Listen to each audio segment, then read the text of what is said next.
இன்றைக்கி இந்த பக்கம் உள்ள டாப்பிக்கை ஃபுல்லாக பார்த்துடலாம், வாங்க பார்க்கலாம். இது வந்து அட்சரேகை பார்க்க போகிறோம். 0 டிகிரி வந்து நிலநடுக்க கோடு, 23 டிகிரி வடக்கு வந்து கடக ரேகை, 23 டிகிரி தெற்கு வந்து மகர ரேகை, 66 டிகிரி தெற்கு வந்து அண்டார்டிக் வட்டம், 66 டிகிரி வடக்கு வந்து ஆர்டிக் வட்டம். நெக்ஸ்ட்டு வந்து நம்ம என்ன பார்க்க போகிறோம்னா சந்திர கிரகணம், சூரிய கிரகணம். அதில் வந்து முக்கியமானது பார்க்குறோம். சூரியனுக்கும் நிலவுக்கும் இடையே உள்ள புவி வருவதால் நிலவின் மீது சூரிய ஒளிக்கதிர் விழுவது தடுக்கப்படும் சந்திர கிரகணம்.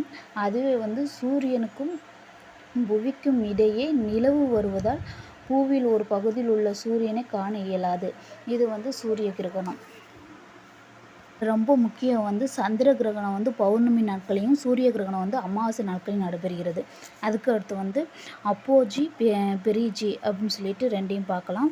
இது வந்து புவி மற்றும் நிலவுக்கு இடையான மிக அதிக தொலைவு வந்து அப்போஜி.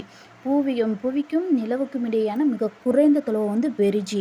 இது தொலைவு சுமார் 4,06,725 கிலோமீட்டர்.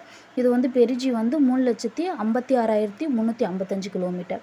தேங்க்யூ ஃபார் வாட்சிங். இது போகிற வீடியோக்கும் இந்த சேனலில் லைக் பண்ணுங்கள், ஷேர் பண்ணுங்கள், முக்கியமாக சப்ஸ்கிரைப் பண்ணுங்கள்.